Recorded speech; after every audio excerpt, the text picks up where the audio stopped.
Hello everyone, मेरी हिंदी कहानियाँ में आप लोगों का स्वागत है। आज की कहानी है एक लड़की अपने जिस्म को लुटने के बाद पन्ने से क्यों ढक रही थी। कहानी अगर पसंद आए तो वीडियो को लाइक एवं सब्सक्राइब जरूर करना। चलिए कहानी शुरू करते हैं। लखनऊ शहर से 200 किलोमीटर दूर टिरी इलाके में बसा हुआ बंजारापुर नामक गांव, जहां पर तकरीबन हर जात के लोग रहते थे। उसी गांव में अशरफ नाम का एक दर्जी था, जिसकी एक खूबसूरत बेटी थी अफसाना। अफसाना जवान हो चुकी थी। उसके नैन नक्श तीखे थे। उसकी आंखें कुछ कुछ नीली और भूरे रंग की थी और वह बिल्कुल किसी अफगानी लड़की की तरह लगती थी। अफसाना की उभारदार छाती और पतली कमर किसी का भी दिल धड़काने के लिए काफी थी। पूरे गांव के कुंवारे अफसाना के गदराए जिस्म को देखकर आहें भरते थे। अफसाना जब भी घर में लगे एक बड़े से आईने के सामने अपने गोरे और भरे हुए बदन को देखती तो खुद ही जोश में भर उठती थी।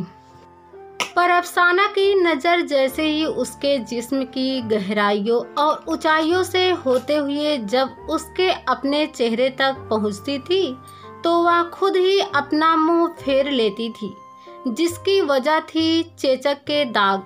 अफसाना जब भी घर से बाहर निकलती तब मन चले उस पर फिक्रे कसते। एक दिन की बात है, दीपू बोला, अरे कभी हमें भी तो पलट कर देख लो जाने मन। जाने दे दीपू, देखा नहीं तुमने इसके चेहरे पर कितने दाग है, आसिफ ने कहा।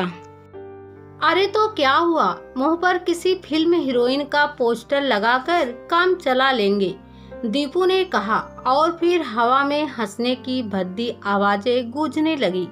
दाग वाली बात अफसाना को अंदर तक चकोट जाती। वह किसी भी कीमत पर इन दागों से छुटकारा पाना चाहती थी। इसीलिए वह गांव के नुक्कड़ पर बने एक मेडिकल स्टोर से इन दागों को जड़ से खत्म करने वाली दवा लाती थी। इसी गांव में वीर नामक का एक लड़का था, जिसके पिताजी गांव के प्रधान के खेतों में बीज, पानी, खाद वगैरह का ध्यान रखते और खेत में गश्त देते थे। एक बार जब अफसाना मेडिकल स्टोर से अपने चेहरे के दागों के लिए दवा लेने आई तो वीर भी वहीं खड़ा हुआ था। अफसाना ने मेडिकल स्टोर वाले से कहा, भैया मैं आपकी दी हुई कई क्रीम और लोशन चेहरे पर लगा चुकी हूँ, पर दाग कम ही नहीं हो रहे। अफसाना की बात सुनकर वीर बोल पड़ा, वैसे सच कहूँ तो आप दाग होने पर भी उतनी ही खूबसूरत दिखती है। अफसाना वीर की बात सुनकर चौंकी तो जरूर, पर उसके जवान दिल में एक मीठी सी लहर भी दौड़ गई। उसे पहली बार किसी ने खूबसूरत कहा था। मेरी बदसूरती का मजाक तो मत उड़ाइए। किसने कहा कि आप बदसूरत है? असली खूबसूरती तो मन के अंदर होती है। चेहरे की खूबसूरती तो 4 दिन में ढल ही जाती है, वीर बोला। अफसाना ने नजर उठाकर देखा तो वीर उसकी तरफ देखकर मुस्कुरा रहा था। वीर की नजरों में अफसाना को प्यार के साथ साथ ईमानदारी की झलक भी दिखाई दी, इसलिए वह वीर की बात पर सिर्फ मुस्कुरा कर रह गई। इस पहले मुलाकात के बाद वीर और अफसाना में कई बार मिलना हुआ और दोनों में प्यार पनपने लगा। फिर उन्होंने साथ जीने मरने की कस्में तक खा ली।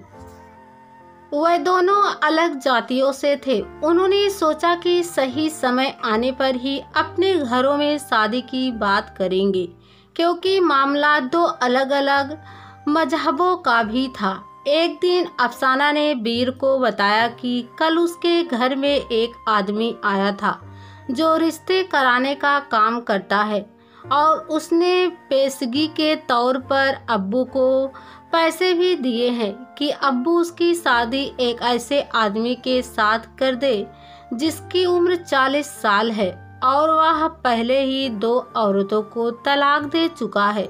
अब्बू भी अफसाना की शादी उस तलाकशुदा से कराने के लिए राजी हो गए हैं, क्योंकि उनकी समझ में दाग वाले चेहरे वाली लड़की से कोई शादी नहीं करेगा। इसलिए वे भी अपनी जिम्मेदारी से पल्ला झाड़ लेना चाहते हैं। वीर और अफसाना ने अपने प्यार और शादी करने की बात अगले दिन ही अपने घरों में बताने की सोची।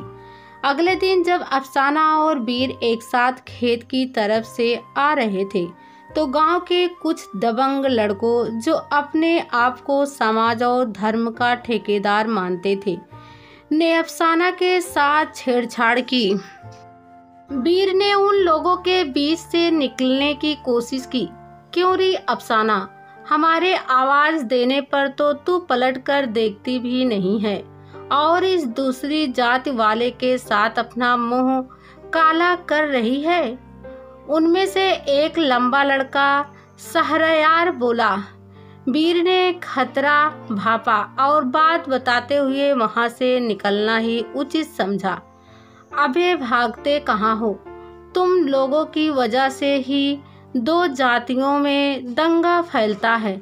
दूसरे सोहदे ने कहा, पर भैया हमने कुछ गलत नहीं किया है। वीर ने उन लोगों की तरफ देखते हुए कहा। पर दबंग लड़कों ने सिर्फ इस बात के लिए वीर और अफसाना के साथ मारपीट शुरू कर दी। वीर ने उन लोगों की तरफ देखते हुए कहा, पर दबंग लड़के कमरे के अंदर मौजूद अफसाना को भी यह बात पता चली तो वह वीर से मिलने के लिए तड़प उठी। वीर के माथे और शरीर की चोट देखकर उनके पिताजी बहुत परेशान हो गए, पर वीर ने उन्हें बताया कि थोड़ी सी चोट है, आपको ज़्यादा घबराने की ज़रूरत नहीं है। रात में सिसकते हुए अफसाना ने अपने पास छिपाकर रखे हुए मोबाइल फ़ोन से वीर को अपनी आपबीती सुनाई। देखो वीर, मैं तुमसे प्यार करती हूँ और किसी भी कीमत पर तुमसे ही शादी करूँगी, क्योंकि मैं तुम्हारे बच्चे की माँ बनने वाली हूँ।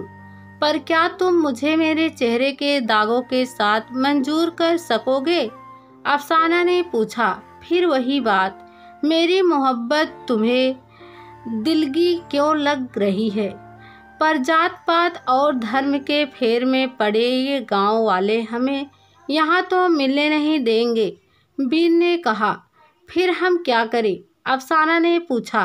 पहले तो हमें भागकर शहर जाना होगा। वहाँ पर मेरा एक दोस्त है, वहीं जाकर हम शादी कर लेंगे। इसके बाद अफसाना और वीर ने आगे का प्लान बनाया और तय समय पर दोनों ने रात के अंधेरे में अपना घर छोड़ दिया। हालांकि अफसाना और वीर रात के अंधेरे में निकले थे, पर उनके भागने की खबर सहरयार को लग गई और वह अपने गुरकों को इकट्ठा करके उन दोनों का पीछा करने लगा। अफसाना और वीर को एहसास हो गया कि उनका पीछा किया जा रहा है, तो वे दोनों चलने के बजाय दौड़ने लगे और हाँफते हाँफते शहर की ओर जाने वाली सड़क पर पहुँचे। अफसाना डर और थकान के चलते सड़क के किनारे बैठ गई। वह दोनों किसी सवारी का इंतजार करने लगे जो उन्हें शहर तक पहुंचा सके। अभी कुछ ही देर हुई थी कि एक कार वहां से गुजरी।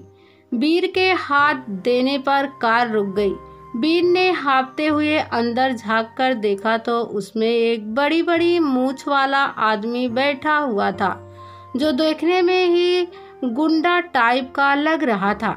वीर ने उस आदमी से शहर तक ले चलने की गुहार की तो वह कार चालक ने अपनी चुभती नज़र अफसाना के चेहरे पर डाली और मुस्कुराते हुए उन्हें कार में बिठा लिया। कार में बैठते ही वीर और अफसाना की जान में जान आ गई कि अब वह महफूज होकर शहर पहुंच जाएंगे।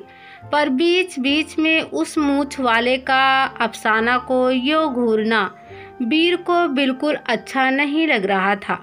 कहीं यह कोई गुंडा तो नहीं जो रास्ते में अफसाना के साथ गलत काम करने पर आमादा हो जाए। बैग में पड़े एक छोटे से चाकू को बाहर निकालकर सोचते हुए वीर ने अपने हाथ की पकड़ को मजबूत कर लिया था। उसने अफसाना को तकरीबन अपने सीने में भींच रखा था। तो तुम दोनों घर से भागकर जा रहे हो? मूंछ वाले ने पूछा। जी। वीर सिर्फ इतना ही बोला। प्यार करते हो एक दूसरे से? मूंछ वाले ने सवाल दागा। बहुत ज्यादा, वीर बोला। तो फिर गांव में क्या दिक्कत थी? मूंछ वाले ने अफसाना को घूरते हुए पूछा। तो वीर का गुस्सा भड़कने लगा, पर उसने मामले की नजाकत को समझते हुए नरमी से जवाब देना ही ठीक समझा। हम दोनों अलग अलग जात के हैं, इसलिए गांव वाले हमें एक नहीं होने देना चाहते, पर हम एक दूसरे के बिना जी नहीं पाएंगे। वीर ने एक सांस में ही कह दिया था, घबराओ नहीं। अब मूंछ वाले की आवाज में मिठास थी। मैंने तुम लोगों से पूछताछ इसलिए की है कि कहीं तुम धोखे से तो नहीं इस लड़की को शहर ले जा रहे हो। मैं शहर के हाई कोर्ट में एक वकील हूँ और लोग मुझे घोष बाबू के नाम से जानते हैं। मेरे होते हुए तुम्हें एक होने से कोई नहीं रोक सकता। घोष बाबू की बातें सुनकर वीर और अफसाना की आंखें छलछला आई। घोष बाबू एक ऐसे वकील थे जो अपने काम को सोशल मीडिया द्वारा प्रचारित करने में पीछे नहीं हटते थे और वे ऐसे मामले ढूंढते थे जिनसे समाज की सेवा भी हो सके। वीर और अफसाना का मामला भी ऐसा ही था। घोष बाबू उन दोनों को लेकर अपने घर पहुंचे और अफसाना और वीर को खाना खिलाया और उन्हें भरोसा दिलाया कि वे उन दोनों की शादी इस तरह से करवाएंगे जो धर्म की दीवारों के पार होगी और कोई भी उनकी इस शादी को तोड़ नहीं पाएगा। अगले दिन वीर और अफसाना नहा धोकर बाहर आए तो उनके बदन पर शादी के कपड़े थे और वे दोनों घोष बाबू के साथ हाई कोर्ट पहुंचे, जहां पर घोष बाबू ने एक छोटे से स्टेज पर सारा इंतजाम किया हुआ था। अफसाना और वीर की शादी को कानूनी मंजूरी देने की कार्रवाई की शुरुआत कर दी गई थी। घोष बाबू ने स्टेज पर वीर और अफसाना को खड़ा करके उन दोनों के हाथों में वह किताब दी जिसे हम भारत का संविधान कहते हैं। वीर और अफसाना ने आज मजहब की दीवारें तोड़कर भारत के संविधान की शपथ लेकर साथ जीने मरने की कसम खा ली थी। इसके बाद घोष बाबू ने स्टेज पर बोलना शुरू किया। दोस्तों, यह शादी इसलिए भी खास है क्योंकि ऐसी शादियों से दहेज की कुरीति दूर होगी और फालतू के आडंबरों की भी कोई जरूरत नहीं होगी। इसलिए आज समाज को संविधान की शपथ लेकर इस तरह की शादियों को बढ़ावा देना चाहिए। यह कहते हुए घोष बाबू के हाथ वीर और अफसाना की तरफ आशीर्वाद की मुद्रा में उठ गए। घोष बाबू ने इस शादी को सोशल मीडिया पर भी खूब प्रचारित करवाया। लोकल अखबार वालों ने भी इस खबर को अपने अपने अखबार में जगह दी और सभी लोगों ने इस तरह की शादी की खूब तारीफ की। शाम को कुछ टेलीविजन चैनलों पर भी वीर और अफसाना के इंटरव्यू लाइव हो रहे थे। अफसाना के दाग वाले चेहरे पर कोई मेकअप नहीं था, पर उनके चेहरे पर जीवन साथी मिलने की खुशी साफ देखी जा सकती थी। वीर ने अपनी जीविका चलाने के लिए शहर में काम भी ढूंढना शुरू कर दिया था। उसे काम की तलाश में लगा देखकर घोष बाबू ने उसे अपने साथ ही हाथ बटाने में लगा लिया।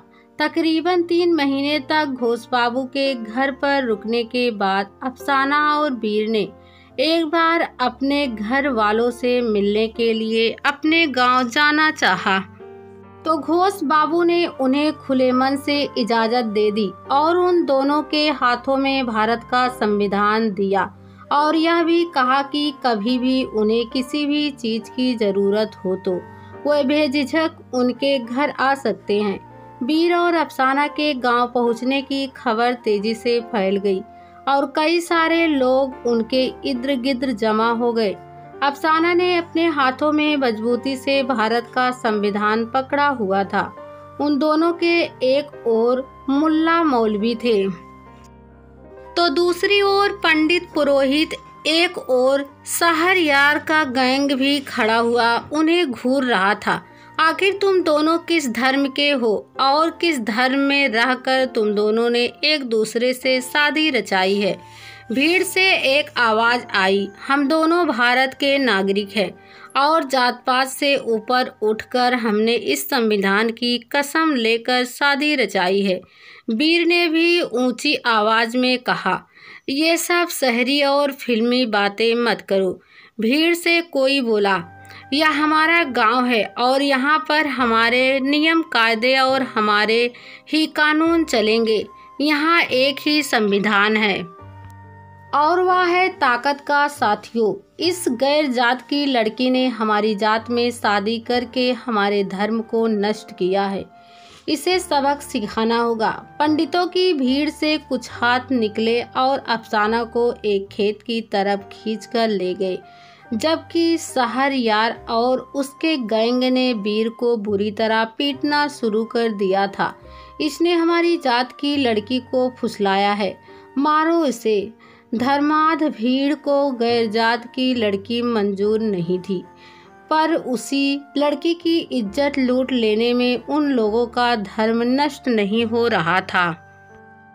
अफसाना के दाग वाले चेहरे पर अब दांतों के निशान थे। एक लड़की के रेप के रूप में जब भीड़ अपना गुस्सा निकाल चुकी थी, तब अफसाना को होश आया कि वह पूरी तरह से नंगी थी। तन ढकने के लिए उसके आसपास कुछ नहीं था। पलकों से आंसू ढुरुक रहे थे। अफसाना के बदन में कुछ हरकत हुई। उसने अपने बदन को ढकना चाहा, पर उसके कपड़े तो तार तार हो चुके थे। अफसाना के पास ही एक किताब पड़ी थी जिस पर लिखा था भारत का संविधान। अफसाना ने कांपते हाथों से संविधान के पेज फाड़े और उनसे अपना जिस्म ढकने की नाकाम कोशिश की। अफसाना की आंखें वीर को ढूंढ रही थी।